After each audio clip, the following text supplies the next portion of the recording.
Aujourd'hui, on va résumer directement la troisième partie de Bleach, Thousand Year Blood War. C'est parti!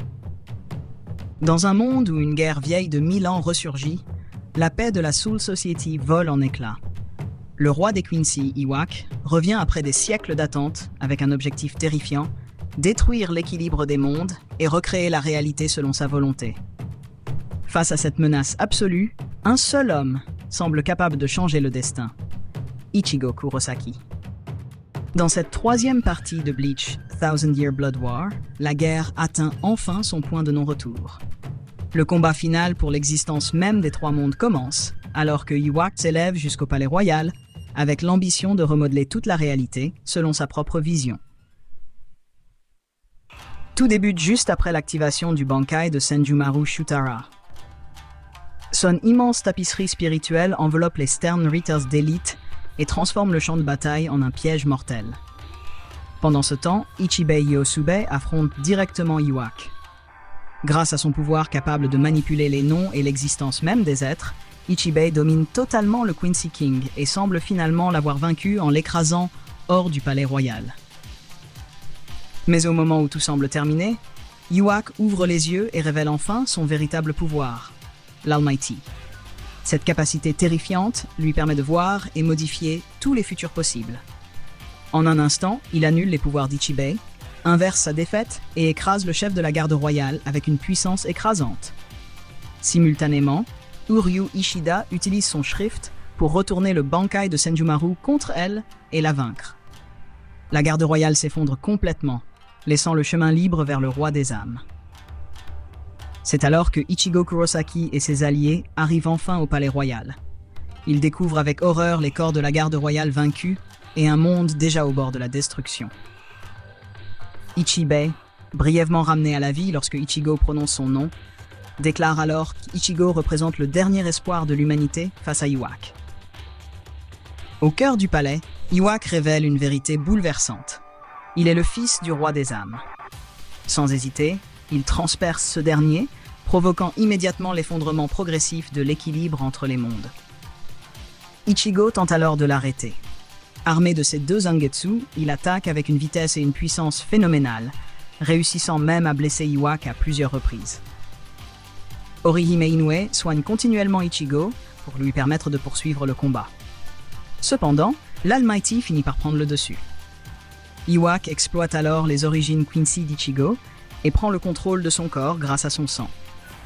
Impuissant, Ichigo est forcé de porter lui-même le coup fatal au roi des âmes, coupant son corps en deux. La stabilité des trois mondes commence alors à s'effondrer encore plus rapidement. Alors qu'Orihime tente désespérément d'inverser les dégâts avec son pouvoir, celui-ci se révèle insuffisant. C'est alors qu'intervient Jushiro Ukitake.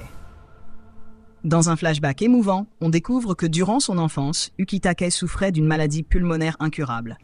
Ses parents avaient alors prié Mimi-Hagi, le bras droit du roi des âmes, qui avait prolongé sa vie en échange d'une partie de son corps.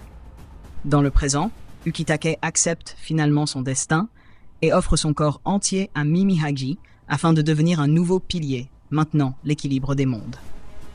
Pendant un instant, la destruction est stoppée, surprenant même Iwak, dont l'Almighty n'avait pas prévu cette possibilité.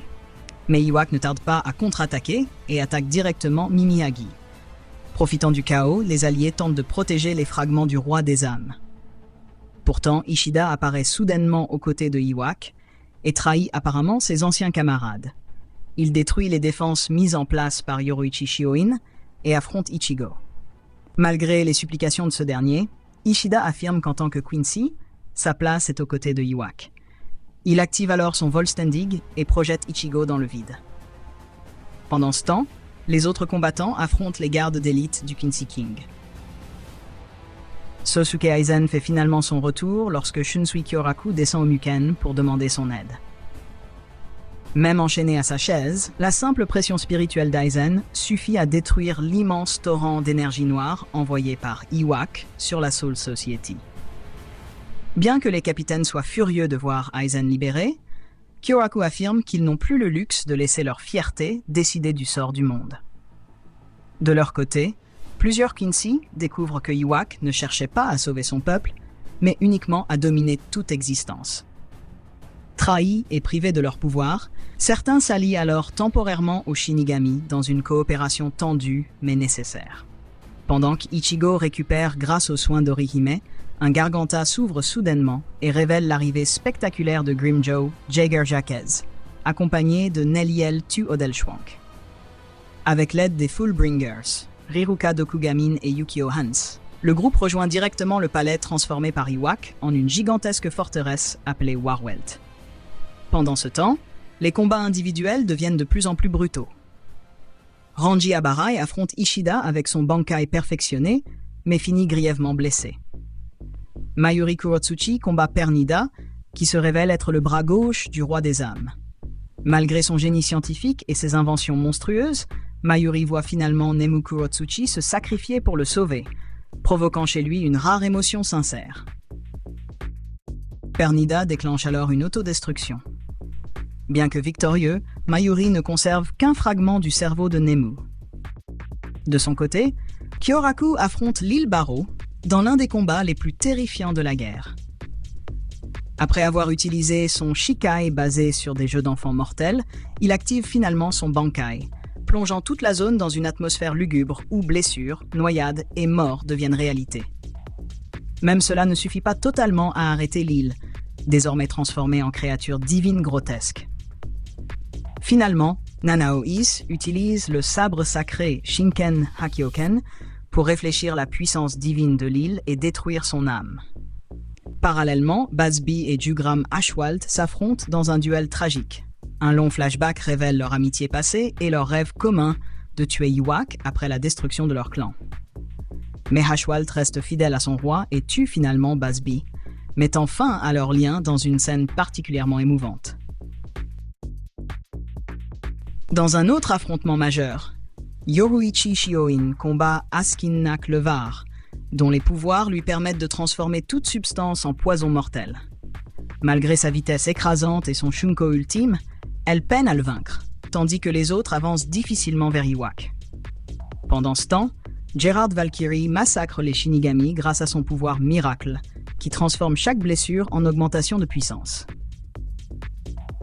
Même les attaques combinées des capitaines semblent inutiles face à ce monstre gigantesque, jusqu'à l'arrivée des Vizoreds. Riruka et Yukio retournent au Sereitei, où le chaos s'éclate, tandis que les fragments de l'âme de l'île tombent du ciel, et finalement, Kira apparaît. Dans une scène secrète capitale pour la suite, Ashwald confronte Ishida. Iwak ayant fait d'Ishida son successeur, Ashwald exige qu'il prouve sa loyauté en tuant Ichigo et ses amis. Mais lorsque les deux anciens amis s'affrontent une dernière fois, Ishida révèle enfin la vérité. Il n'a jamais trahi Ichigo. Depuis le début, il infiltrait les rangs de Iwak afin de trouver une opportunité de le vaincre de l'intérieur. Avant de partir combattre Ashwald, Ishida remet à Ichigo la clé du Sun Gate et lui révèle une information cruciale. Pendant son sommeil, Iwak transmet temporairement l'Almighty à Ashwald, laissant une rare ouverture pour l'attaquer. La saison se termine alors qu'Ichigo se prépare à livrer le combat final qui décidera du destin de tous les mondes. Et c'est ainsi que se termine le résumé de la 3e partie de Bleach Thousand Year Blood War. J'espère que la vidéo vous aura plu. N'hésitez pas à vous abonner à la chaîne, à liker la vidéo et activer la cloche pour ne rien manquer. À bientôt pour une nouvelle vidéo.